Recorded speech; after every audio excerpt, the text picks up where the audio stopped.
Buenas noches tengan todos ustedes. Una vez más me complace darle la más cordial bienvenida a las actividades académicas del Colegio Mexicano de Anestesiología. Y comentaba yo con la doctora Álvarez Bobadilla, que fue quien inició este 2017 con el curso de conocimiento integral, actualización para médicos anestesiólogos. Pues que qué bueno que iniciamos con actividades académicas. Un compromiso del Colegio Mexicano de Anestesiología, pues es mantener actualizado al gremio de anestesiólogos. Creo que todas las diferentes especialidades, los anestesiólogos estamos plenamente convencidos que el actualizarnos nos mantiene en un gran nivel de competencia, y siempre quien se beneficia pues son los enfermos, que hasta hoy continúan siendo la misión primordial de cada uno de nosotros. Y en circunstancias difíciles como las que atraviesa el país, qué bueno que le hacemos frente con ese tipo de actividades, porque finalmente, mientras mejor preparados estemos, estamos en mejores condiciones para hacer el bien y para competir con quien tenga uno que competir. Y como cada sesión, le voy a dar la palabra en esta ocasión a la doctora María Elena Rendón Arroyo, quien nos va a hacer la relatoría de la sesión anterior. Por favor, María Elena. Gracias. Buenas noches a todos. Les leo el acta de la asamblea ordinaria anterior, la cual fue una sesión cultural que versó y estuvimos acompañados por el coro representativo del Hospital Juárez de México, acompañado por la Orquesta Sinfónica del Conservatorio Nacional de Música de Bellas Artes. Tuvimos una asistencia de 56 compañeros en forma presencial y en forma virtual, muchos compañeros que tuvieron la grata inquietud de acompañarnos. El tema que vamos a presentar ahora es experiencia compartida, hipotermia y complicaciones en pacientes quirúrgicos, que la doctora Mónica Hernández Macías es quien va a dar este tema. Por parte de la tesorería, de una vez les comento que les queremos hacer una cordial invitación a que se inscriban en el curso de responsabilidades jurídicas para el personal en salud que imparte el doctor Sergio Ayala Sandoval. Este curso tiene un costo de 3,500 pesos, se dará en las oficinas del Colegio Mexicano de Anestesiología en la calle de Nueva York 32 y será los miércoles a partir de marzo de este año. También tenemos el curso de investigación en medicina, en anestesiología, que el profesor titular es el doctor Castellanos, y tiene una cuota mensual de 1,250 pesos. Empezó en enero, el 10 de enero el curso, pero todavía se pueden inscribir. Asimismo, les recuerdo, deben de aprovechar las promociones que tenemos para el curso anual de actualización en anestesiología y medicina perioperatoria, ya que a partir, la cuota que tenemos ahorita está vigente hasta el 24 de marzo. Después tienen un incremento significativo. Así es que por favor visiten nuestra página de internet. En breve estarán ya ahí el programa preliminar para que vayan escogiendo los desayunos y los talleres a los que quieren asistir y tengan lugar en los mismos. Por mi parte es gracias. Muchas gracias, doctora Rendón. Como ven, el comité científico ha estado trabajando arduamente en preparar un programa que sea atractivo para las distintas disciplinas que conforman nuestra especialidad. Ya el maestro Ronald Miller confirmó su presencia y creo que va a ser muy grato ese sábado escuchar su ponencia y conocer su postura en este siglo XXI. También hemos sido invitados por la Academia Mexicana de Cirugía en un simposio que se llama La práctica de la anestesia en el siglo XXI, será en el mes de noviembre. Y creo que son foros donde nosotros como anestesiólogos podemos mostrarle a la comunidad lo que estamos haciendo desde el punto de vista anestésico para mejorar el pronóstico de los pacientes. Y la reunión o la sesión que nos compete el día de hoy, yo en lo especial quiero agradecerle mucho a la doctora María Nieves Fernández, que es una convencida de lo importante de evitar las complicaciones en los pacientes, y por eso tenemos una invitada que viene de Guadalajara, pero le voy a dar la palabra a la doctora Gloria Álvarez Bobadilla para que nos haga una remembranza de lo que ha hecho la doctora Mónica hasta hoy. Por favor, doctora Gloria. Hola, muy buenas noches a todos ustedes. Como nuestra primera sesión mensual del 2017, pues sean todos ustedes bienvenidos. El día de hoy definitivamente hemos tratado de abordar un tema por demás interesante para el médico anestesiólogo. Si bien en el contexto terapéutico la hipotermia puede ser considerada bajo dos vertientes, una de ellas como un factor cardioprotector o neuroprotector, y en contraparte estaría como considerada la hipotermia como un factor de riesgo, sobre todo en el momento posoperatorio o transoperatorio, ¿por qué no decirlo? Si bien poseemos varios recursos, entre ellos el monitoreo, sin embargo, hoy por hoy, aunque sabemos que el gold estándar de la temperatura, ¿verdad?, para medir la temperatura es a nivel de la arteria pulmonar, ciertamente no todos los nosocomios poseen este tipo de monitoreo, o bien no está indicado hacerlo dependiendo del tipo de cirugía. Todos los pormenores que se pueden encontrar alrededor de esta consideración clínica, ¿verdad?, la hipotermia, nos los va a relatar la doctora que hoy nos acompaña. La doctora, por demás, sumamente preparada en este ámbito, la doctora Mónica Hernández Macías, nos acompaña desde Guadalajara. Ella es jefe de servicio del Hospital Occidental, ¿del Occidente? Hospital General de Occidente, en Guadalajara, en Zapopan. Y bien, pues ella está homologada en la Unión Europea y ha desarrollado un programa, nos presenta la evidencia de esta aplicación y su conocimiento en este área de investigación en relación a la temperatura del paciente. Muchísimas gracias, doctora, por tenerla hoy con nosotros.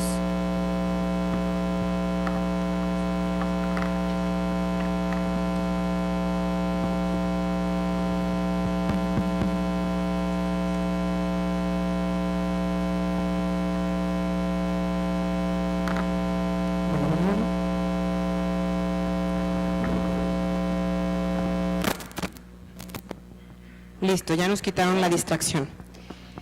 Pues primero que nada, muy buenas noches. Les agradezco muchísimo la invitación que hoy me hacen para estar aquí con ustedes y platicar un poco acerca de lo que estamos haciendo en el hospital. El tema que vamos a tratar el día de hoy pues es hipotermia y complicaciones en pacientes quirúrgicos. Ya como la doctora tan amablemente me presentó, yo soy la jefa del servicio de anestesiología del Hospital General de Occidente. Para los que no lo conozcan, bueno, pues este es nuestro hospital, es un hospital, es el más importante de la Secretaría de Salud, tiene una amplia vocación obstétrica, sin embargo, ya estamos a punto de que nos den el nombramiento como un hospital de tercer nivel. Hay un proyecto para hacerlo más grande y que tenga alrededor de 27 quirófanos, hoy por hoy tenemos 14, entonces pues nos gustaría que alguna vez nos acompañaran por allá. Mi diapositiva de conflicto de intereses. Y me gustaría iniciar con esta pregunta. ¿Ustedes consideran que la hipotermia condiciona una mala experiencia de vida? No sé si alguien pudiera responderme. Pues sí, es una mala experiencia para la gente que la sufre. Exacto, es una mala experiencia. Creo que esa parte todos la tenemos bastante consciente, y yo les voy a contar una pequeña anécdota. Hace algunos años tuve la oportunidad de irme a estudiar a Australia. Cuando a mí me dicen que me voy a ir a Australia, me voy a ir de enero a enero, entonces yo ignorantemente dije, bueno, pues ya pasó el invierno, ¿verdad?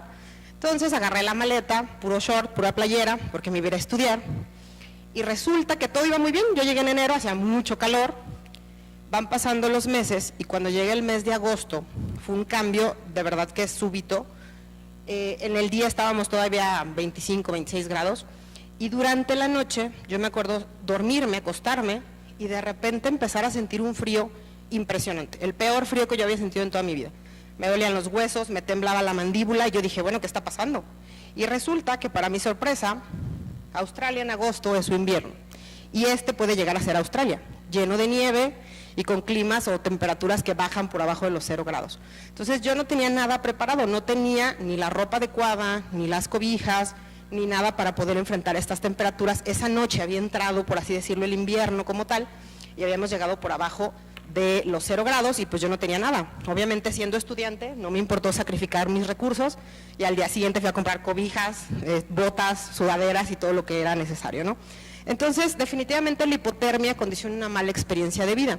¿Cuántas veces no nos ha pasado que cuando llegamos con el paciente a presentarnos, a conocerlo, a interrogarlo, le decimos, ¿ha tenido alguna complicación en sus anestesias? Y el paciente te dice que sí. El paciente te dice, sí doctora, la última vez que me operaron me dio un temblor que yo sentía que hasta se me iban a romper los dientes, ¿no? Entonces, ¿cómo el paciente lo registra como una complicación? Los objetivos que vamos a ver el día de hoy, pues obviamente vamos a hablar rápidamente acerca de las definiciones, algunas importantes para la plática, de lo que es la termorregulación normal, después vamos a hablar de la termorregulación bajo anestesia, después ya vamos a entrar de lleno en lo que son las complicaciones asociadas a la hipotermia, la profilaxis que debemos de hacer de hipotermia y finalmente algunas conclusiones. En cuanto a las definiciones, bueno, esta parte la voy a pasar muy rápido porque creo que todos tenemos los conceptos adecuados. Tenemos que la temperatura central es la temperatura que permite al organismo ser funcional y que generalmente esta va a permanecer constante. A nivel central estamos hablando de que es de 37 grados más menos 0.2 grados y como decía la doctora, el lugar ideal para medirlo es la arteria pulmonar. Sin embargo, no todos los pacientes son candidatos a un catéter. En el esófago distal, que generalmente se pone a 38 a 42 centímetros, la nasofaringe o la membrana timpánica, pero ojo, la membrana timpánica solamente si se hace con métodos de termocupla o de termistor, ¿sí? Los termómetros que normalmente tienen las mamás para medir en el oído, esos no nos darían como tal la temperatura central. Cuando nosotros hablamos de termorregulación, obviamente vamos a hablar del conjunto de mecanismos fisiológicos que van a estar encaminados a mantener esa temperatura central dentro del rango normal. Para efectos de todas las bibliografías de esta plática, nosotros consideramos hipotermia cuando esta temperatura central está por abajo de los 36 grados. Vamos a hablar de calentamiento pasivo, básicamente al aislamiento o a las medidas que nosotros podemos hacer de aislamiento, y al calentamiento activo como toda medida que nos haga transferencia de calor. Aquí en este esquema podemos ver que obviamente la temperatura se va a registrar a nivel de la piel, por termorreceptores que tenemos a nivel de la piel y estos van a ir a distintas zonas cerebrales, la señal que envían. Alguna señal va a ir a la corteza cerebral y esta corteza cerebral nos va a dar las respuestas voluntarias. ¿Qué son estas respuestas voluntarias? Pues es el hecho de que yo tengo calor, me alejo, me pongo en la sombra, me empiezo a refrescar, o bien si yo tengo frío voy, busco un suéter, me tapo. Y por otro lado, algunas de estas señales van a llegar al hipotálamo. En el hipotálamo se van a conjugar y ya nos van a dar las respuestas involuntarias. Estas respuestas involuntarias a nivel de la musculatura esquelética básicamente tienen que ver con el movimiento o temblor, los famosos escalofríos que nosotros decimos. A nivel de las arteriolas de la piel vamos a tener vasodilatación en el caso de que la temperatura suba o vasoconstricción cuando esta baje. Las glándulas sudoríparas que van a empezar a sudar cuando la temperatura está por arriba de 37 grados, la central. Y a nivel de las glándulas suprarrenales, esta parte es muy importante, ¿por qué? Porque las glándulas suprarrenales van a tener secreción de adrenalina.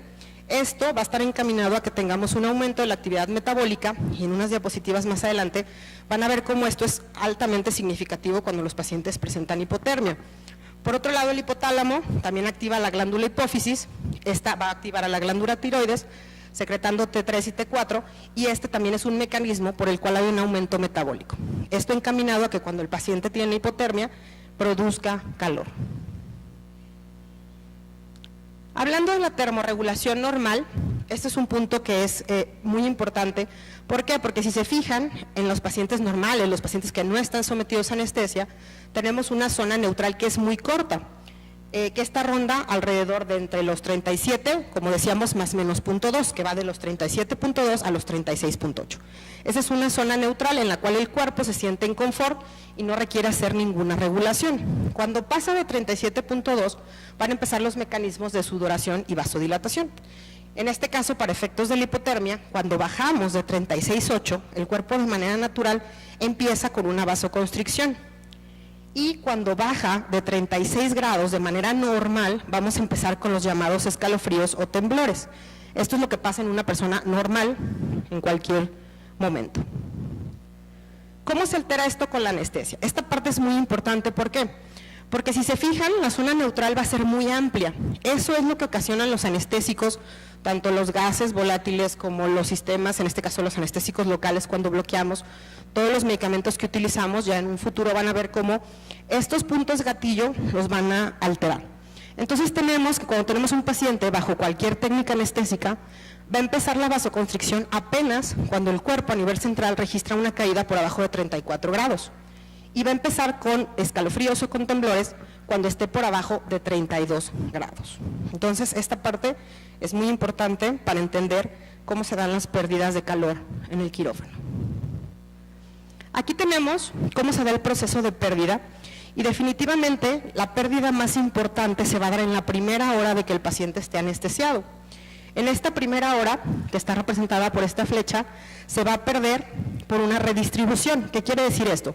El cuerpo normalmente está en una vasoconstricción dada, normal, del endotelio vascular, y cuando yo lo someto a una técnica anestésica, ya sea anestesia general o sea bloqueo, el cuerpo va a tener una vasodilatación. Entonces esta vasodilatación va a contribuir a que el calor siempre corre del área de más calor al área de menos calor. Entonces, a expensas de la temperatura central, el cuerpo va a tratar de calentar el resto de, en este caso, las extremidades. Esto nos da una pérdida alrededor de 1.6 grados. Entonces, si se fijan, en la primera hora de anestesia, cuando apenas estamos casi que acomodándonos, poniendo monitores, etcétera, el paciente ya perdió 1.6 grados de temperatura central. Después va a entrar en una segunda fase, que es una fase también de pérdida, pero es una pérdida más lenta o progresiva, y esta pérdida se va a dar ya por el balance que va a haber entre la producción y la pérdida de calor. Aquí cuando entran las situaciones, por ejemplo, que nosotros, que si tapamos al paciente, que si calentamos soluciones, va a entrar el tema de las temperaturas de las salas quirúrgicas, todo esto entra en juego y entonces esto es una competencia entre ganar y perder. Si nosotros empezamos a producir más calor del que se pierde, pues obviamente el paciente empezaría a recuperar esta temperatura que perdió en la primera hora, pero desafortunadamente nos hemos dado cuenta que el paciente, nosotros no logramos que este paciente gane calor, sino el paciente sigue perdiendo temperatura. Más lento, pero sigue en una pérdida. Finalmente vamos a llegar a la tercera etapa, en la cual ya es una etapa de meseta o de plató, que es cuando ya la temperatura central cae más o menos 3 grados por abajo de los 37 y en este momento se dice que las pérdidas se equiparan a las ganancias. El paciente ya hace un sistema de vasoconstricción y en este momento es cuando el calor, la pérdida de calor deja de ser tan importante. Pero si se fijan, ya estamos hablando de que estamos alrededor de unas 3 horas de tiempo quirúrgico y el paciente para este momento ya perdió alrededor de 2 o 2 grados y medio en su temperatura central. ¿Cómo es que lo que nosotros utilizamos altera estos puntos gatillo?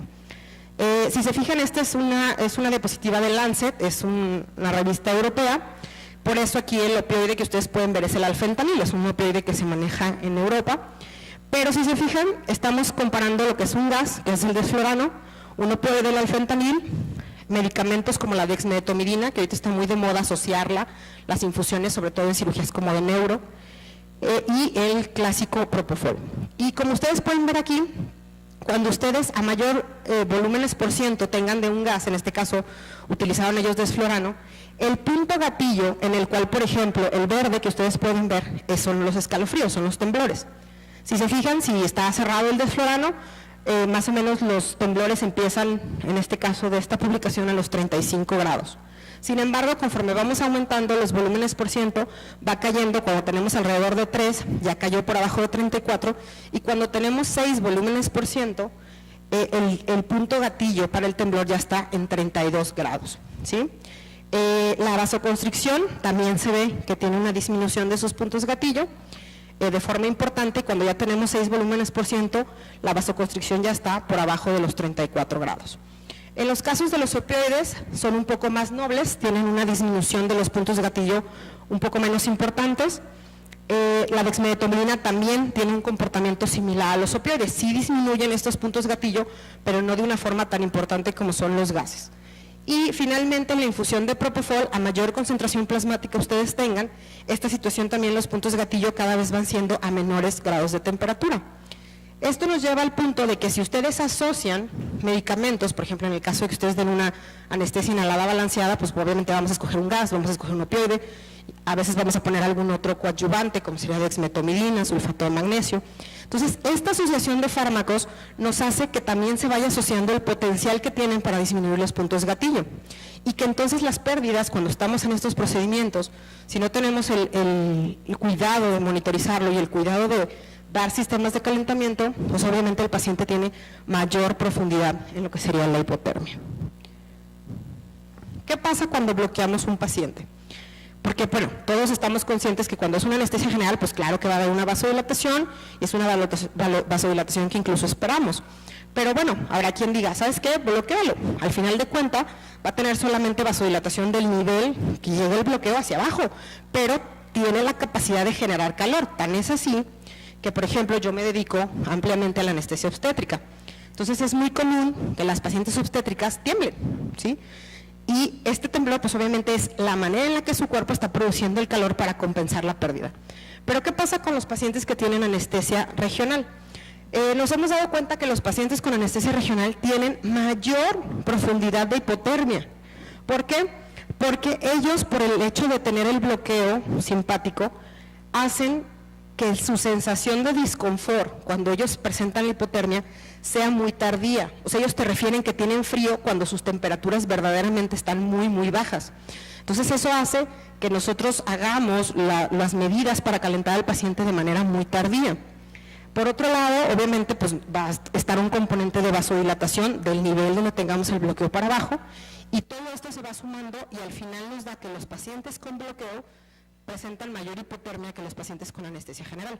Otro punto importante es que por lo general, cuando tenemos una anestesia general, tenemos más cuidado de monitorizar la temperatura que cuando el paciente está bloqueado. O es un poco más sencillo, porque si el paciente está intubado, es más sencillo utilizar un termómetro esofágico. Sin embargo, cuando el paciente está con bloqueo, al día de hoy, bueno, es complicado tener una medición adecuada de lo que sería la temperatura central. Esto obviamente si al paciente aparte se le da una anestesia mixta, o sea si se le da anestesia general más bloqueo, obviamente el problema cada vez es más grande. ¿Cuál es la importancia de medir la temperatura? En este punto sí voy a hacer una pausa porque creo que esta parte es la parte más importante del trabajo que nosotros tenemos en quirófano. Ya todos sabemos que es un signo vital que repercute en la seguridad del paciente. Y en esta parte yo quisiera mencionarles que cada vez todos los hospitales, todos los sistemas, tanto públicos como privados, están entrando en esta cultura de la calidad, ¿no? De ofrecerle al paciente lo más seguro, lo más confortable para su atención. Y en este caso, ¿qué nos dice la norma oficial mexicana, la 006 para la práctica de la anestesiología? En este parámetro, en el 10.1.5.1, dice que se medirá la temperatura del paciente en intervalos frecuentes y a criterio del médico tratante, ¿sí? Fíjense bien, se medirá, no te dice que puedes medirla o no puedes medirla. Como por ejemplo, en el caso de la capnografía, ya ven que dice que siendo una laparoscópica forzosamente tiene que tener capnografía, pero que en una anestesia general pues puedes tener capnografía o no la puedes tener. Sin embargo, en el aspecto de la temperatura te dice que es una obligación que midas la temperatura. Y esta parte es muy importante porque actualmente las demandas cada vez están mayor, es más común que estemos sometidos nosotros a estos procesos. Y no sé si ustedes sabían, pero a partir de julio se cambió la legislación. Antes, cuando ustedes tenían una demanda, les avisaban, les mandaban un oficio y ustedes tenían tiempo de estudiar el caso, de ir por el expediente, de revisar qué era lo que había pasado y, bueno, preparar, obviamente, la defensa, ¿no? ¿Qué pasa a partir de julio? A partir de julio ustedes no van a ser informados de que tienen una demanda. Va a venir un investigador de la Procuraduría, el investigador va a sacar directamente el expediente y va a llegar con ustedes a preguntarles, ¿te acuerdas del caso de Juan Pérez? Y entre todos los casos que ustedes tienen, van a tener que encontrar qué le pasó a Juan Pérez, ¿sí? Y si el investigador en su andar, en su investigación, cree que hay elementos suficientes, ustedes se van a ir detenidos, ¿sí? Entonces, y a partir de ahí, bueno, ya vienen las presentaciones, las pruebas y todo. Porque esto es importante, porque las hojas de anestesia, yo en la jefatura del servicio, esto empezó porque nuestras hojas de anestesia simplemente no tenían temperatura. O sea, no se monitorizaron. Y teníamos los termómetros y teníamos anestesias generales en las cuales no había pretexto porque pones el termómetro esofágico y sin embargo todas las hojas de anestesia iban sin temperatura, sin temperatura, sin temperatura. Entonces fue un punto en el cual nosotros primero tuvimos que convencer a toda la gente de que esto era importante, que medir era importante. Nosotros no sabíamos si teníamos hipotermia o no teníamos hipotermia en nuestros quirófanos. Y cuando fuimos haciendo esto nos dimos cuenta que en los quirófanos del hospital, de todos los eventos adversos de anestesia que tenemos, de todas las complicaciones, la hipotermia representa el 70% de estas complicaciones. Aquí en esta tabla pueden ver, por lo general, las complicaciones como más comunes o en las que nosotros tenemos mayor como cuidado de ver que se presenten durante la anestesia, que sería obviamente la hipotermia, el despertar intraocular,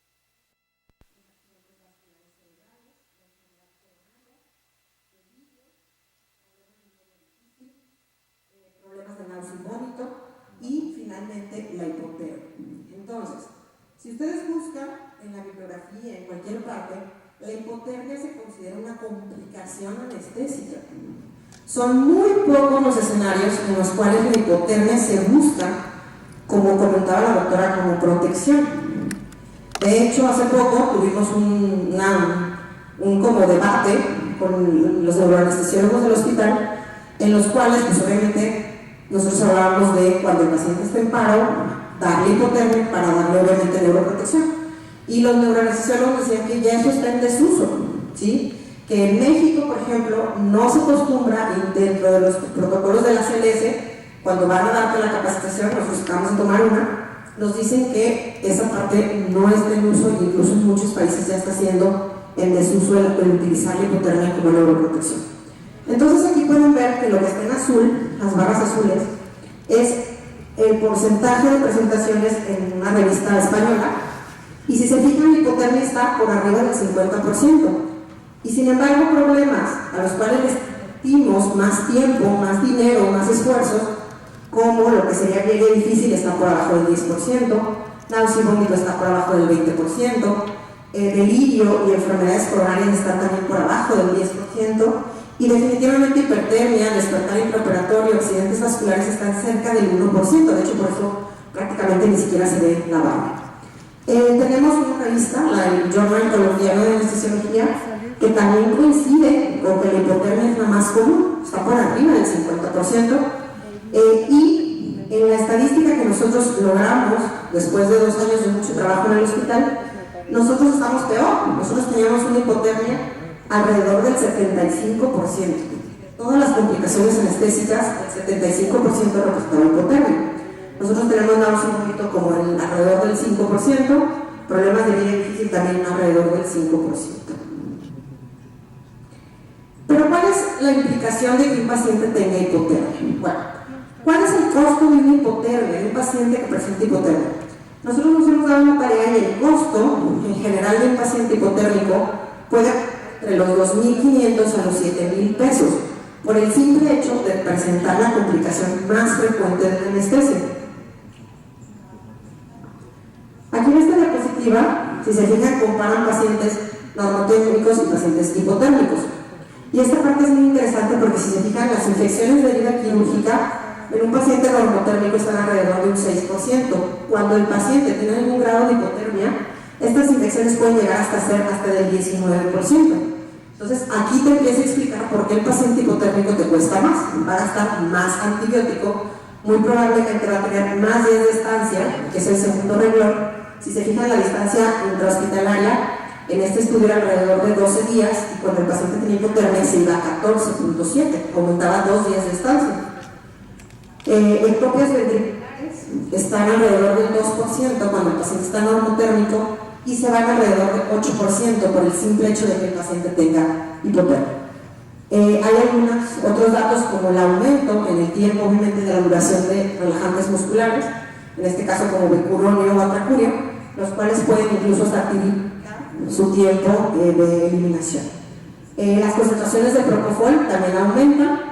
Nosotros a veces cuando damos TIVA, pues estamos creyendo que estamos en una concentración, y el hecho de que el paciente tenga hipotermia nos puede condicionar que el paciente esté manejando un 28% más de esa concentración de propofol. Eso por un lado es mayor gasto de medicamento, por otro lado es mayor el consumo del mismo, y por otro lado vamos a tener un retardo en el despertar de este paciente. ¿Por qué? Porque los cálculos que nosotros supuestamente teníamos resulta que tienen un diferimiento del 28%. Cambios, lo que sería la norepinefrina, esta parte es muy interesante. Un paciente normotérmico, su cantidad de norepinefrina en sangre está alrededor de 0.6 nanogramos por mililitro.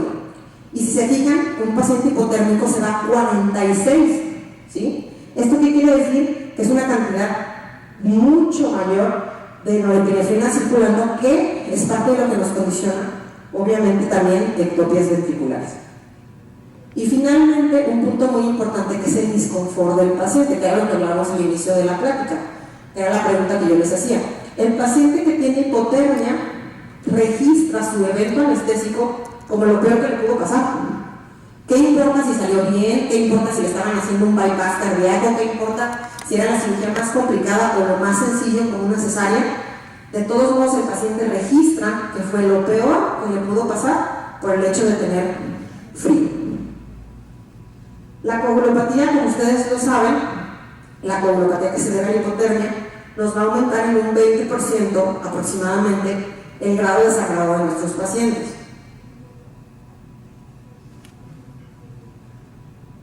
Y bueno, finalmente les presento la estadística que nosotros tenemos. Nosotros empezamos en el 2015 y, como les dije, nuestro objetivo era solamente medir la temperatura. No teníamos idea de lo que íbamos a encontrar. Entonces, esto lo hicimos en el turno matutino, que es el turno, digamos, donde hay mayor control de todos los procesos. Y en el turno matutino, durante el 2015, solamente en los quirófanos generales, sin incluir lo que sería topocirugía, hicimos 2.899 cirugías, de las cuales nosotros registramos 464 eventos adversos de múltiples causas, vías aéreas difíciles, errores en la medicación, pero de estos, hipotermia fueron 353 casos, representaban el 76% de nuestra problemática en el hospital. Durante el 2016, los quirófanos los cerramos en octubre para una remodelación. Entonces tuvimos 2.245 cirugías, de las cuales tuvimos hipotermia en 596 casos de eventos adversos, y de estos 790 eventos adversos representaban el 75%. O sea, nosotros nos dimos cuenta que de todas las publicaciones colombianas, europeas, que te hablan de que una hipotermia está en el 50% de tus eventos adversos, nosotros estamos por arriba de esa estadística. Nosotros estamos en el 76%. ¿Esto para qué nos sirvió? Estos eventos adversos, esta cultura de reportar que teníamos una complicación frecuente, hizo que en septiembre de este año por primera vez nos llegaran sistemas de calentamiento. Entonces yo espero que la estadística, pues, en este 2017 se modifique. Aquí podemos ver los grados de hipotermia, y esta parte fue algo que nos espantó mucho cuando sacamos porque nosotros nunca pensamos que en nuestros quirófanos de nuestro hospital chiquito en Guadalajara pudiéramos tener pacientes por abajo de 32 grados. O sea, para nosotros se nos hacía como algo, pues no, o sea, no, si tiene frío, si está temblando, pero no por abajo de 32 grados. Y resulta que en el mes de junio, si se fijan, esa grafiquita que está ahí en rojo, son dos pacientes que tuvimos por abajo de 32 grados. Uno tenía 31.8 y otro 31.7. Y coincidió que eran pacientes de urología para una RTU, que era con un bloqueo, y que en teoría para nosotros era una cirugía, pues digamos, de rutina para la sala de urología, y esos pacientes tenían una hipotermia ya moderada. Sí, como ustedes saben, cuando la temperatura está todavía hasta por arriba de 32 grados es leve, por abajo de 32 grados es moderada, y por abajo de 28 grados se considera una hipotermia severa. Entonces, si se fijan, la mayor cantidad de pacientes que nosotros registramos ni siquiera está poquito frío, o sea, no está entre 35 y 35.9. La mayoría de pacientes están entre 34, 34.9. Hay varios que bajan por abajo de 34, y como les digo, algunos que están en la línea de los 32 o por abajo de los 32. En general, de todas las cirugías que nosotros pasamos en el turno matutino, llámese si hubo complicaciones o no, del general, nosotros tenemos hipotermia en 26.5% de todas esas cirugías, que es un rango muy alto. Es un dato que si ya después lo traspolamos a la economía del hospital, si estamos viendo en diapositivas anteriores que los pacientes están 2 días más de estancia hospitalaria, gastando recursos de esa estancia hospitalaria, en recursos nuestro hospital gasta muchísimo por este 25% de pacientes que presentan hipotermia. ¿Cuál es la parte más complicada de esta historia? Bueno, es la asociación de complicaciones. Durante todo este proceso, durante el 2015, pues dijimos, bueno, ¿cuántos tienen hipotermia? Y ya durante el 2016 empezamos a pulir esto. Ya vimos que teníamos distintos grados de hipotermia y quisimos empezar a ver cuál era nuestra asociación de complicaciones. Y entonces, ¿qué encontramos? Encontramos que los pacientes, todos estos pacientes de estas gráficas, de esta y de la que sigue, tienen de entrada hipotermia, ¿sí? Distintos grados de hipotermia, pero tienen hipotermia. Aquí lo que queríamos encontrar era cuál de estos tenía hipotermia y otra complicación más. Resulta que encontramos que los pacientes podían cursar con hipotermia y aparte con hipoxia. Entonces, ¿qué pasa si cuando yo tengo hipotermia, pues obviamente mi cuerpo hace vasoconstricción? A nivel de la herida quirúrgica, esta vasoconstricción hace hipoxia. Esta hipoxia altera los sistemas inmunes, la respuesta inmune del cuerpo, y obviamente me condiciona mayor infección, ¿verdad? Pero si esto lo asocio con que aparte el paciente trae cierto grado de hipoxia, pues obviamente el problema se va haciendo cada vez más complejo. Tenemos pacientes que asociaban hipotermia y arritmias. Tuvimos pacientes que efectivamente, como en otras bibliografías decía, tenían extrasístoles ventriculares. Otros pacientes tenían taquicardias sostenidas, otros pacientes tenían bradicardia, y no había otra explicación clínica más que el hecho que estuvieran hipotérmicos. ¿Por qué? Porque el paciente no había sangrado mucho, el paciente tenía una edad adecuada, no tenía comórbidos, su única asociación era que tenían hipotermia. Encontramos que había pacientes con náuseas y vómitos que aparte tenían disconformia de hipotermia. De hecho, nos llamó mucho la atención un caso de un paciente que tenía 33.7, ese era su grado de hipotermia, tenía náusea y vómito y aparte tenía un EMBA de 9. Entonces, a ese paciente no le importó si su cirugía fue un éxito o no. No le importó si el anestesiólogo lo sacó vivo de la sala y otra vez respiraba. Ese paciente de verdad decía que era lo peor que le podía haber pasado entrar a nuestros quirófanos, porque el paciente tenía frío, estaba vomitando y tenía dolor. Entonces, fíjense cómo las asociaciones de esto es muy importante. Dentro de nuestro estudio encontramos que había pacientes que a lo mejor no estaban tan hipotérmicos, que registraban 34 y medio. Sin embargo, esos pacientes ya te decían que tenían un EMBA de 4 o 5, pero ellos de todos modos su escala de disconfort era muy alta. ¿Por qué? Porque el paciente que tiene frío es un paciente que está enojado. Es un paciente que no se siente a gusto. Entonces todo lo que lo rodea, aunque no sea por así decirlo tan grave, se convierte en un problema muy importante. Tuvimos pacientes en los cuales se asociaban EMBAs por arriba de 7, despertares tardíos, tuvimos desequilibrios ácido-base, tuvimos hiperglucemias asociadas con hipotermia y finalmente el aumento de sangrado. O sea, una cirugía, por ejemplo, una RTU, que en teoría pues, es una cirugía que no sangra mucho, con sangrados por arriba de 600 mililitros, y obviamente los pacientes, como les comento en la urología, son los más que presentan temperaturas más bajas. Esto es alrededor de los 10 meses en todos los pacientes. Si más o menos hacemos la suma, cada mes vamos a tener alrededor de 14 o 15 pacientes que aparte de la hipotermia se les asocia una segunda complicación. Entonces, si hablábamos de que el paciente, esto por sí solo tiene hipotermia, gasta mayores recursos, ahora imagínense si aparte de la hipotermia se le asocia otra complicación. Entonces, obviamente esto se va haciendo una bola cada vez más grande. ¿Qué es lo importante de esto? Bueno, lo importante de esto es entrar en la profilaxis de la hipotermia. Si ya vimos que la hipotermia es la complicación más frecuente, si vimos que la hipotermia hace que otras complicaciones, quizá a lo mejor no tan graves como náusea y vómito o dolor, se conviertan en algo muy molesto para el paciente, pues entonces la respuesta está en evitar la hipotermia, ¿sí? Y para esto, durante muchos años, hemos utilizado los sistemas de calentamiento pasivo.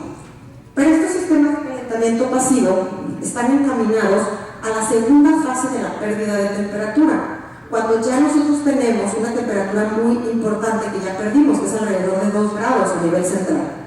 Cuando nosotros hacemos, cubrimos al paciente, calentamos las soluciones, cuidamos la temperatura de la sala, todo eso que estamos haciendo va encaminado a esta segunda fase. Y para este momento el paciente ya a nivel central muy probablemente trae 35 grados. Y resulta que todos los estudios que han hecho a nivel mundial dicen que la efectividad de todos estos sistemas pasivos de calentamiento es alrededor del 30%. ¿Para qué? Para que el paciente no siga perdiendo temperatura, pero no evita los 2 o 3 grados que el paciente ya perdió al inicio. Entonces, por lo tanto, ninguno de estos nos va a prevenir la hipotermia. Aquí vamos a entrar en los sistemas de calentamiento activo, ¿sí? Estos sistemas de calentamiento activo tenemos distintos tipos. Está obviamente el aire caliente forzado, que por mucho en los estudios, ahorita van a ver, es el más efectivo, el más seguro, el más utilizado actualmente, es el más estudiado, también es el más económico y esa parte tiene la opción de ser desechado. Tenemos la circulación de agua, en este caso agua caliente, que es menos efectivo, es más costoso, porque los sistemas son más costosos y tienen un mayor riesgo de quemadura. O los sistemas de fibras de carbón o de resistencia de calor, esos son muy efectivos, pero son muy caros.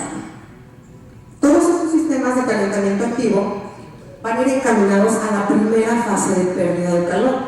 Estos sí verdaderamente nos van a evitar la hipotermia. ¿Por qué? Porque estos hacen que la primera redistribución de lo que es la temperatura central a la periférica no se dé o se dé en una menor medida. Es por eso que estos sistemas sí son efectivos y sí evitan la hipotermia.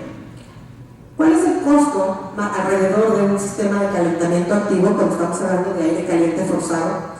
Depende del hospital, ya sea público o privado, pero está alrededor de menos de 800 pesos. Entonces, nosotros hablábamos que el hecho de que un paciente estuviera hipotérmico podía condicionar un gasto hasta de 7,000 pesos extras. Y el hecho de calentar a un paciente nos cuesta 800 pesos. Entonces yo creo que para todos es evidente que obviamente es mejor evitar la hipotermia que tener que lidiar con la hipotermia y sobre todo con la sensación de disconfort que el paciente tiene por el hecho de presentarla. Este estudio es del 2003.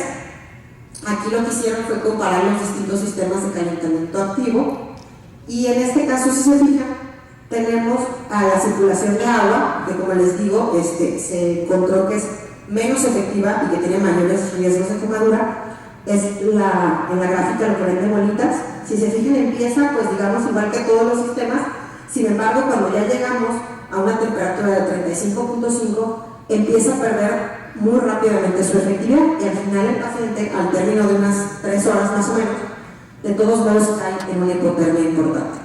Lo que tenemos, los cuadritos son el aire forzado y los cuadritos blancos son lo que hablábamos de resistencias de calor, y si se fijan, esos dos sistemas son muy parecidos, o sea, son muy efectivos para evitar la hipotermia.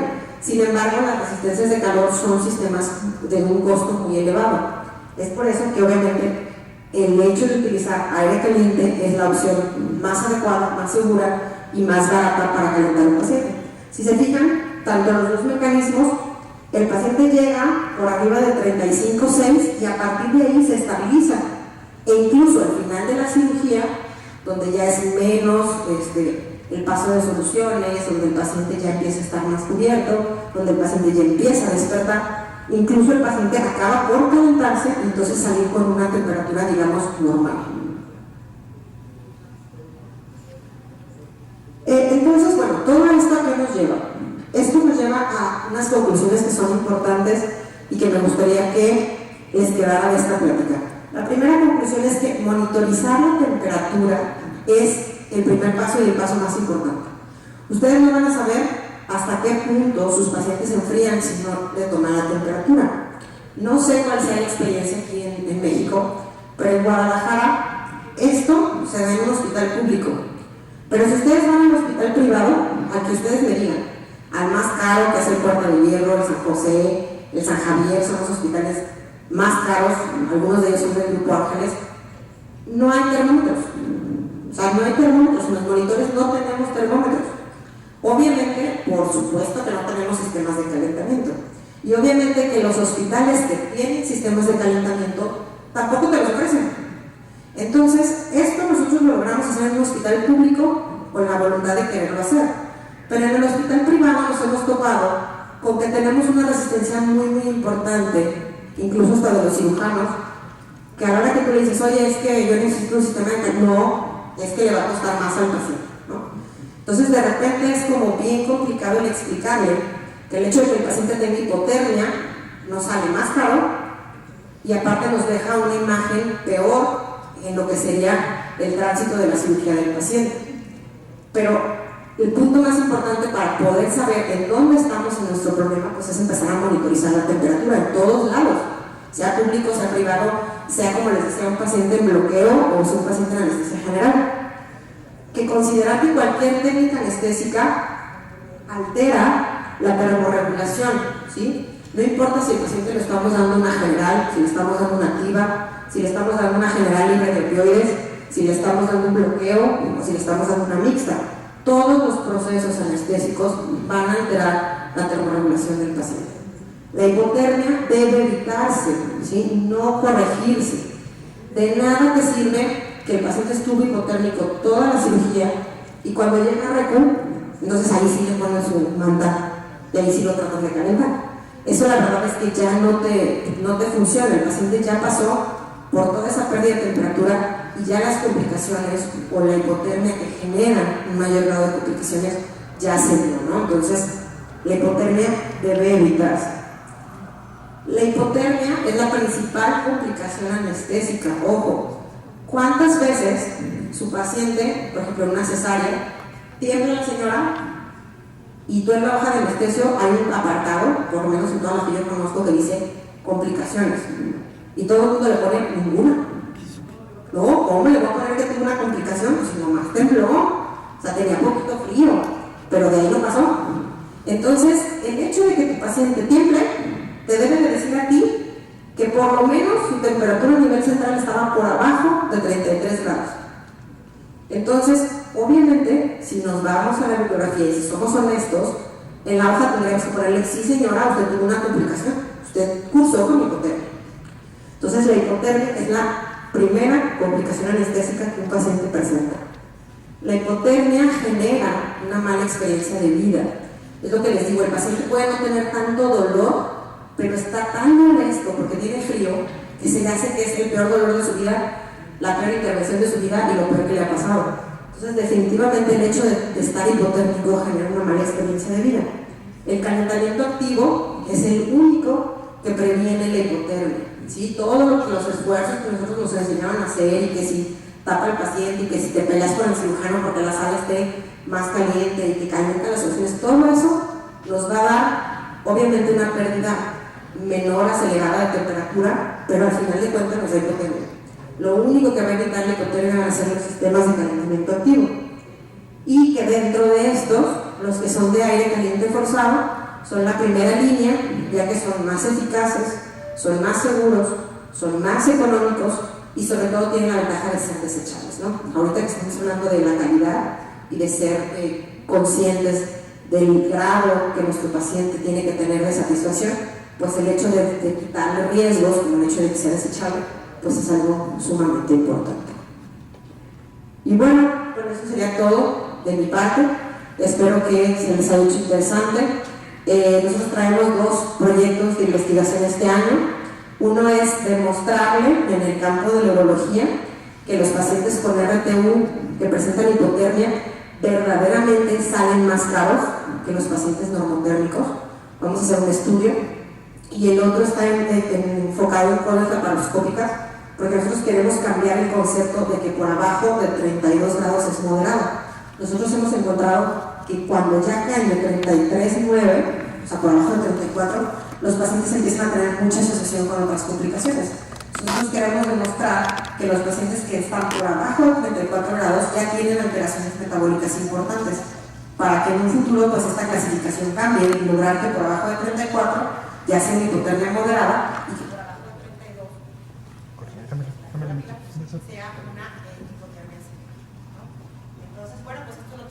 haciendo.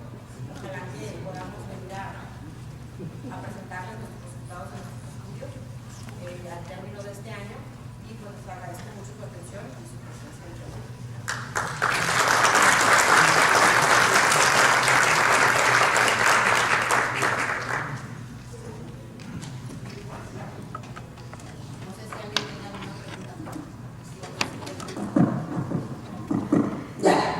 No sé si alguien tenga alguna pregunta.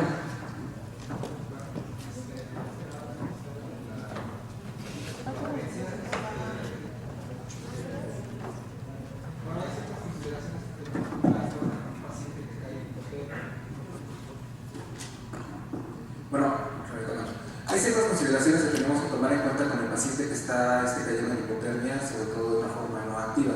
Estamos hablando de pacientes que simplemente entraron a algún procedimiento y pues simplemente fue cayendo la temperatura. De hecho, hay por ahí algunas tablas muy interesantes en algunas revistas como Circulation que nos dicen que va cayendo la temperatura, como bien dijo, las primeras 2 horas y después va cayendo hasta el punto de equilibrio.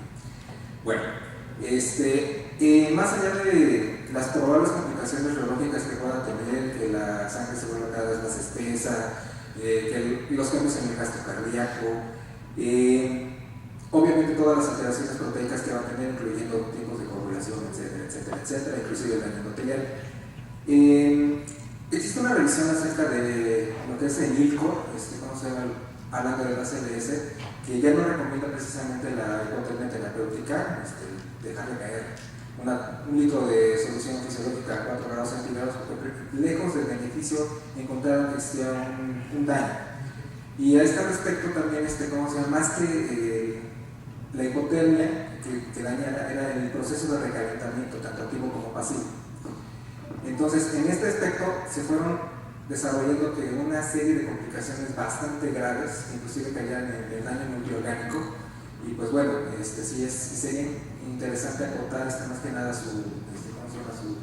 sus estudios qué procesos o qué daño están generando esta hipotermia que nosotros, si bien no generamos, también llegamos a propiciar en cierto punto.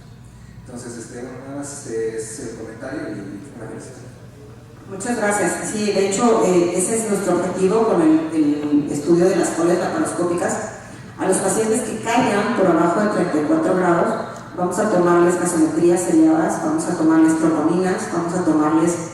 ahorita vamos a empezar con pruebas estándares, pero en unos meses nos van a llevar un tromboelastómetro. Entonces queremos ver la coagulación en tiempo real y tomar electrolitos, tomar todas aquellas sustancias que nosotros consideramos que ya implican un cambio metabólico, para nosotros comprobar que el paciente por abajo de 34 grados ya tiene alteraciones metabólicas muy importantes. Si eso lo asocias a pacientes diabéticos crónicos, hipertensos crónicos, con insuficiencia cardíaca, como los neurólogos, obviamente le estás condicionando a que su riñón falle, su corazón falle, y si eso se te presenta un sangrado, bueno, pues ya la situación se vuelve trágica, ¿no? Pero muchas gracias. ¿Alguna otra pregunta, algún otro comentario? Sí, doctora, la verdad es muy interesante esto de la hipotermia, pero a mí me hago la siguiente reflexión. Si usted hubiera puesto la media de las edades y los pesos de los pacientes, generalmente yo los extremos de la vida los cuido mucho. Incluso he manejado pacientes de 1,8 kg, que yo siempre he dicho al paciente no hay que sacarlo de neonatología. Ahí se debe de implementar todo para hacer todo el procedimiento quirúrgico, ponerle una válvula de elevación a los niños que nacieron con una hidrocefalia o una piloplastía. Y generalmente cuando hemos manejado, los hemos pasado a quirófano, he manejado pacientes hasta de 18 horas, que es un trasplante de hígado, pero la verdad que a mí me ha llamado mucho la atención que usted mencionaba. Generalmente cuando hay hipotermia, hipotensión y acidosis, júrelo, todo el paciente va a tener una coagulopatía. Y ya después de 6 horas, 8 horas, 10 horas, se va a ir pues, perpetuando cada vez más la complicación. Yo por norma creando, yo aprendí desde que era residente a que si algo me agradecía el paciente cuando entraba, alto, que calientito está eso. Y le ponía una sábana térmica o simplemente me las enseñaba para calentar yo sábanas cuando todavía no existían los procedimientos que tenemos actualmente. Pero yo sí le insistiría, si ustedes van a tener estos estudios, que vieran estos, sobre todo peso y edad, que es muy significativo. El paciente de la tercera edad, que, bueno, ya no hay que decir de la tercera edad porque ya unos 60 es joven todavía, pero son los pacientes que tienen mucho a la hipotermia, igual que los pacientes, insisto, los neonatos, y no se diga de los prematuros, que no sé, esta población que usted incluyó, si fueron pacientes más o menos de qué edad y qué peso. Mire, nosotros tenemos toda esa información, obviamente en las hojas de llenado, no se puede poner todo aquí porque sería una práctica muy extensa, pero nosotros monitorizamos a todos los pacientes del turno matutino. O sea, nosotros tenemos salas encaminadas a pediatría que van desde niños de 1 kilo, 1 800 gramos, porque metemos neonato y metemos prematuro, hasta pacientes de 90, 95 años. O sea, todos los pacientes del turno matutino fueron monitorizados. Entonces tenemos pacientes de todos los rangos de edades y de todos los rangos de peso. Ahora, ¿cuál es la parte más interesante que nosotros encontramos? Nosotros encontramos que tanto los pediátricos como los pacientes muy ancianos no se nos enfriaban, por lo mismo que usted dice. Son los pacientes a los cuales les tienes mayor cuidado, que si los pones en una cuna de calor radiante, que si los tapas, que si los tratas de calentar hasta antes de lo que nos llegaran los sistemas de calentamiento. Sin embargo, encontramos que los pacientes con más hipotermia eran las cirugías más comunes. Fíjense, por ejemplo, la cola laparoscópica, que por lo general en el hospital la cola laparoscópica es un procedimiento que se hace en mujeres o en hombres, pero alrededor de los 20 a 40 años, y que por lo general están sanos, sin comórbidos. Esos pacientes, como se nos hacían los más, digamos, normales, quizás son los que menos cuidamos, y es cuando encontrábamos mayores grados de hipotermia. También encontramos mayores grados de hipotermia en Guadalajara, hace mucho calor, y los meses de junio, julio y agosto, como si pudieron ver las gráficas, son meses en los que tenemos hipotermias todavía más graves. ¿Por qué? Porque nosotros tendemos en los quirófanos a tenerlos súper helados y a no respetar la normativa, ¿no?, de la temperatura en quirófano. Y claro, es muy importante el hecho de lo que nosotros tratemos de implementar. Yo también, a mí, cuando yo empecé en esto de la anestesia, a mí me enseñaron, caliéntalo como sea, ponle guantes de agua caliente alrededor de la cabeza, en las axilas, y bueno, tratabas de lograr esto, ¿no? Pero lo más importante, o a lo que nosotros primero nos topamos, fue el hecho de que la mayoría, o por lo menos la realidad del país, ¿sí?, porque yo he estado en otras ciudades que son más pequeñas que Guadalajara, es que no tenemos termómetros, o sea, no monitorizamos la temperatura, y mucho menos sistemas de calentamiento. A nosotros nos llevó 2 años de reportar eventos adversos para que apenas en octubre nos llegaran los sistemas de calentamiento activo. Antes de eso no teníamos otra forma de calentar al paciente que no fuera con las aguas de microondas, con las sábanas, con las lámparas chicharroneras. Entonces creo que lo importante es saber qué grado de hipotermia estamos teniendo en nuestros hospitales o en nuestra práctica privada, para obviamente poder con fundamentos pedir estos sistemas de calentamiento. Nada más un comentario en relación a la necesidad de la valoración preanestésica, identificar factores de riesgo para hipotermia no intencional. Ese es un ejercicio muy interesante que debemos hacer con nuestros residentes, y dependiendo de los factores de riesgo es como debemos optimizar los recursos, porque como usted dice, no en todos los hospitales existe todo, ¿sí? Ese es un comentario. El otro es que en recuperación existen grados de escalofríos, ¿sí? Como usted bien lo dijo, a partir de 34, 33 hacia abajo, el grado es severo, el grado de escalofríos es severo.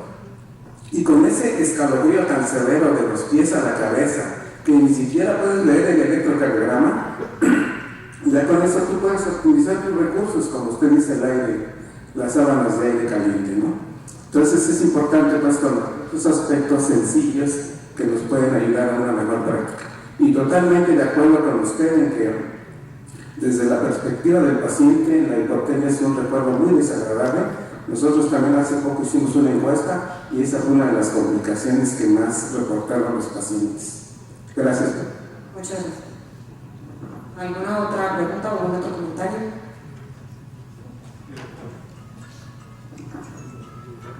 Lo primero que nada, felicitarla, doctora. Muchas gracias. El trabajo que he hecho es muy valioso y yo siempre lo he dicho, los anestesiólogos tenemos que salir del quirófano, tenemos que abrir las puertas del quirófano y saber cómo les fue a los pacientes.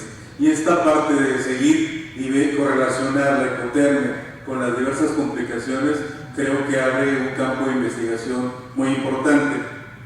Eso es epidemiología clínica, eso es investigación clínica justamente. Aquí el doctor Antonio Acosta pregunta, ¿qué correlación se podría establecer entre la temperatura periférica y la central tomada en el esófago? Normalmente cuando ustedes toman temperatura central y toman en el mismo paciente temperaturas centrales, la diferencia está alrededor de 2 grados, más o menos. Eso si no hay factores externos pues que nos estén enfriando al paciente, o sea, que fueran casi en el mismo momento y sin factores externos, la diferencia sería alrededor de 2 grados. Entonces ya a nivel central, pues sí está un poco complicado que con temperatura periférica nos demos una idea del central, porque al final de cuentas, si de manera normal ya tenemos 2 grados menos, cuando ya empieza la anestesia, cuando ya hay vasodilataciones, vasoconstricciones, si el paciente sangra, obviamente ya el monitoreo a nivel periférico pues es mucho más diferente de lo que sería la central. Muchas gracias, doctora.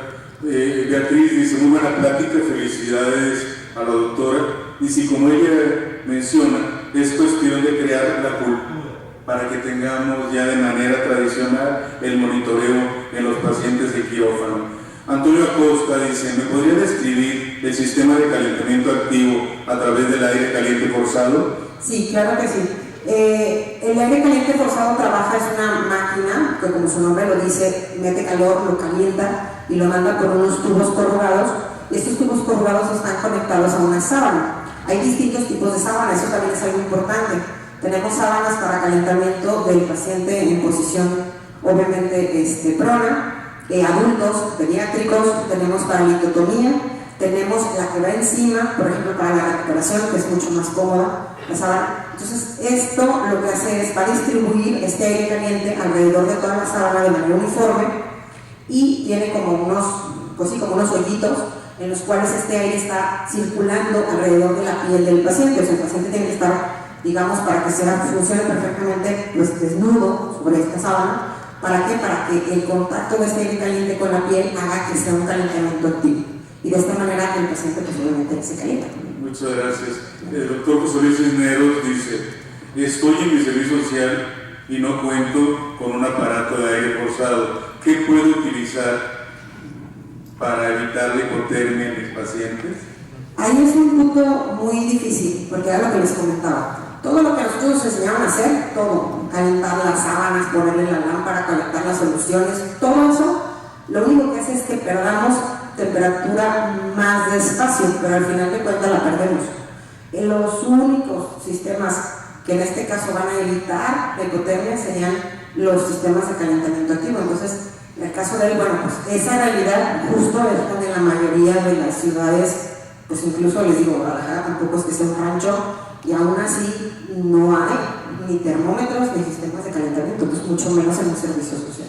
Muchas gracias, doctora. Carlos Bravo pregunta, ¿el uso del metacrilato en cirugía de ortopedia debe tener alguna consideración en el control técnico de la temperatura? Sí, claro.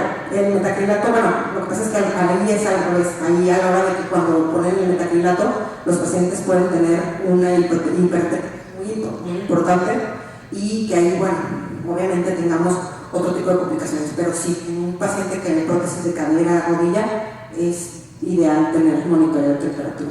Muchas gracias, doctora. Hilda Martínez pregunta, ¿tiene alguna utilidad cubrir la cabeza de los pacientes adultos? Pues volvemos a lo mismo, la cabeza es una parte que pierde mucha temperatura, pero volvemos a que es un sistema pasivo de calentamiento, es un aislamiento. Entonces, si bien es cierto, va a perder menos temperatura a la par del tiempo, pero de todos modos se va a dar una pérdida. Obviamente, yo sé que la realidad de todo es diferente, y si eso es lo único que tienes, pues adelante, hazlo, ¿no? O sea, eso es mejor que no nada, ¿no? Entonces, calienta soluciones, aísla a tu paciente y trata de lograr reportar eventos. Gina Melia dice, nosotros como anestesiólogos hacemos todo lo necesario para que no pierda calor el paciente. Desgraciadamente, cuando es cirugía de abdomen abierto, al cirujano se le olvida aplicar soluciones tibias en las vísceras. ¿Cómo lograron ustedes concientizar al equipo quirúrgico? Mire, esa parte volvemos al punto. A veces nosotros tenemos esa percepción, ¿no?, de que quien lo enfría es el cirujano.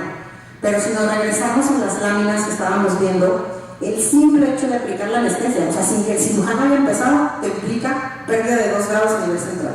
Entonces ya tu paciente, por el hecho de anestesia, ya estás contribuyendo con la hipotermia. Ya no se diga si tu cirujano tiene abdomen descubierto, si usa soluciones frías. Obviamente ahí en la segunda etapa, que sería una pérdida menos rápida, se hace más acelerada. ¿Por qué? Porque ahí la manera de pérdida le va ganando a la manera de producción.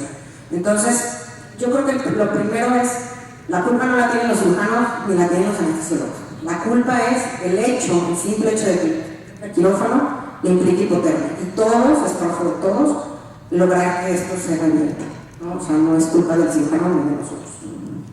Pregunten si el paciente que tuvo elevación de la norepinefrina de las catecolaminas tuvo alguna complicación grave.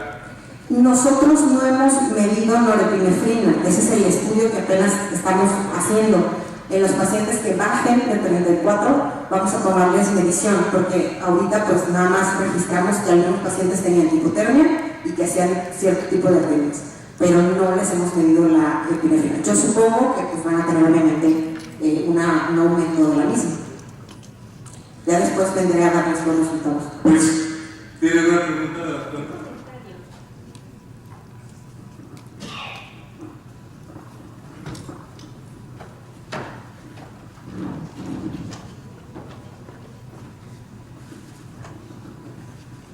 Bueno, felicitar a la doctora por su brillante exposición y hacer un comentario. O sea, exclusivamente se está hablando de la sala de quirófano, de la hipotermia en la sala de quirófano, pero acordémonos que también se encuentra la sala de recuperación, que es una extensión del quirófano y que ahí es donde se generan a veces muchos eventos adversos por lo mismo, porque en la sala de quirófano de alguna forma está el personal calificado y que exclusivamente está al pendiente de un solo paciente. En el área de quirófano pues es totalmente diferente. Si acaso se encuentra alguna enfermera, algún médico para todos los pacientes. Entonces yo creo que también ahí se genera una gran cantidad de eventos adversos, porque en quirófano pues está el anestesiólogo y está haciendo todo lo posible para que no se presente cualquier complicación, pero una vez saliendo de esa área, o sea, el paciente yo creo que se encuentra pues más indefenso, ¿no? O sea, y todavía siguen una serie de eventos, o sea, ese es un comentario. Sí, claro, la recuperación es un lugar muy importante, sin embargo, aquí sí me gustaría puntualizar, no existe paciente que salga de quirófano normotérmico y en la recuperación presente hipotermia. El paciente que llega a RECU y tiene hipotermia es porque desde la se fue gestionando esta pérdida de temperatura. Entonces, ya una vez que tú la encuentras en RECU, ya vas muy tarde, ¿sí? Los sistemas de calentamiento, pues sí, obviamente se aplican. El paciente, más o menos un paciente que llega a recuperación hipotérmico tarda, aunque le pongan sistemas de calentamiento, tarda alrededor de 4 horas en recuperar ese confort térmico, o sea, en que el paciente te diga, ya siento que no tengo frío. Entonces, ya diagnosticar hipotermia en recuperación ya es un proceso tardío. Lo que hay que hacer es evitar que el paciente en el trance anestésico presente hipotermia. Muchísimas gracias, doctor Hernández Macías. Hay 70 personas viéndonos por la red y le mandan una gran felicitación, y creo que tanta pregunta que se generó habla de lo importante de la conferencia que usted nos dio, y eso es un excelente conferencista. Un aplauso para la doctora, por favor, y le damos esta presentación.